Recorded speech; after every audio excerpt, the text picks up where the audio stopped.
Buy a property, rent it out, make money, right? It's not that simple. Hi there, and welcome to Gimme 2. My name is Mark, and in this video, we will discuss real estate investing in just 2 minutes. As with my other videos, if you want to go straight to the 2 minutes, which discuss the different investment types, strategies, and metrics, that is timestamped in the description.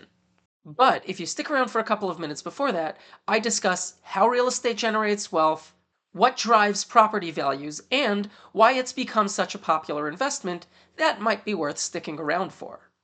Real estate investing is the process of purchasing, owning, or managing properties with the goal of generating income or capital appreciation. It's a popular investment choice because it can provide a fixed, largely passive stream of income while also offering long-term appreciation. The real estate landscape is comprised of a variety of different players that each play a unique role in the real estate process. Owners, or landlords, are individuals or groups who own properties, earn income through rent, and benefit from property appreciation over time. Renters or tenants are individuals or groups who lease properties from the owners for residential or commercial use. Their payments form the owner's rental income.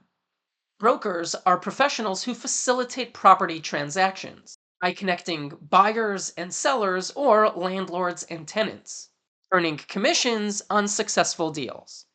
Lenders and investors provide capital to owners and developers to purchase and improve properties. Lenders lend money, called mortgages, charging annual interest rates. Investors take part ownership in the properties. Developers, often also property owners, acquire land and oversee the construction or renovation of properties to sell or lease for a profit.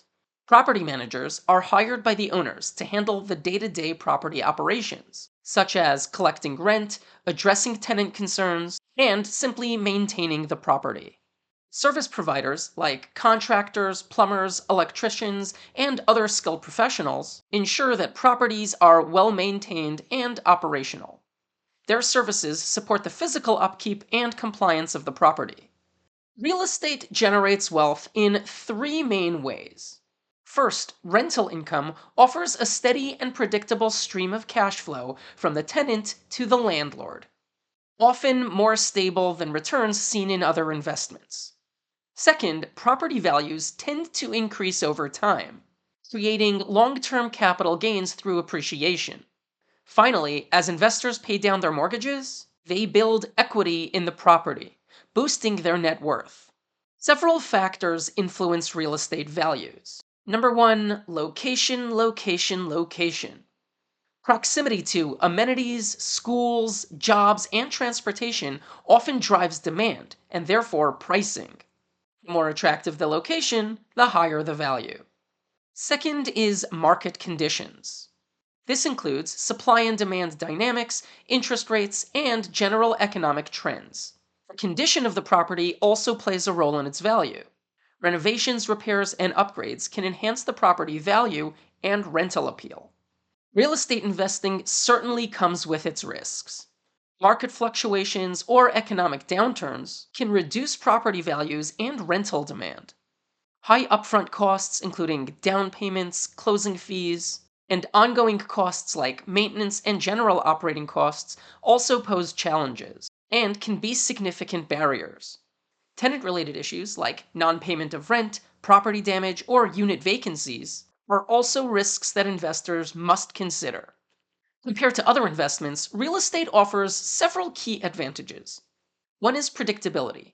Real estate tends to be more consistent than the volatile returns of the stock market. Another is leverage. Mortgages allow investors to buy property with a high proportion of debt, allowing for large purchases with minimal personal cash outlay. This level of borrowing is not easily available for stocks given the higher volatility. Real estate also provides huge tax benefits, such as deductions for mortgage interest payments, property upkeep, and property depreciation. Finally, whether a true or a psychological advantage, Real estate is often seen as more tangible than other investments.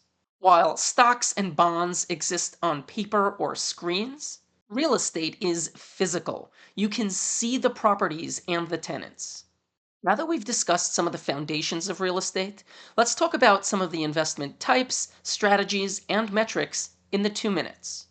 Before we do, however, if you find this information enjoyable, informative, or entertaining, please consider liking and subscribing to the channel. It really does help the channel grow and allows videos like these to reach wider audiences. But for now, let's get back to real estate in the 2 minutes starting now.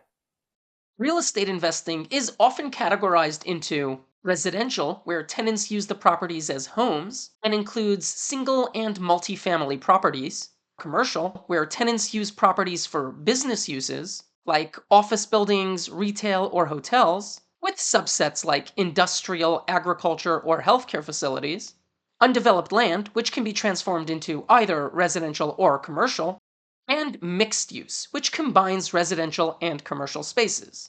The most common real estate investment strategies include buy and hold, which focuses on buying a long-term rental, capitalizing on income and appreciation; BRRRR, or buy, rehab, rent, refinance, repeat, which involves purchasing properties, renovating them, and then refinancing the loan at a higher property value, which can then be used to repeat the process; house hacking, where the investor lives in one unit of a multifamily property while renting out the others to offset the costs; and flipping, which involves purchasing properties, renovating them, and selling them at a profit. Investors use many metrics to analyze properties, but the base profitability numbers are revenues, typically rent, and expenditures like mortgages, utilities, repairs, and management costs. Other metrics used to analyze properties differ among analysts, but some of the most popular include net operating income, equal to revenue minus the operating expenses, and measures how well a property is managed; cash on cash return, or the cash inflow divided by the initial cash investment, and this measures the return on your cash outlay; and the capitalization rate, calculated as the NOI divided by the property value, and is often used to compare a property to its peers. Higher cap rates, relative to similar properties, tend to indicate lower purchase prices, and vice versa. And that is the real estate investing landscape. I hope you enjoyed this video. While I had a decent sense of some of the real estate generalities, I enjoyed and found it interesting learning some of the more detailed aspects and metrics. And I hope I was able to deliver that information clearly to you. Obviously, there's way more detail involved when it comes to analyzing properties, like analyzing neighborhoods and locations and understanding specific market dynamics. But I was simply trying to provide a fundamental rundown. Also, while I only included a couple of the more popular metrics, I've linked a broader list of those and what they mean when it comes to analyzing properties in the description. I really hope that this video set the table for a foundational understanding on the real estate landscape, and I hope to see you in another video. Thanks so much for watching.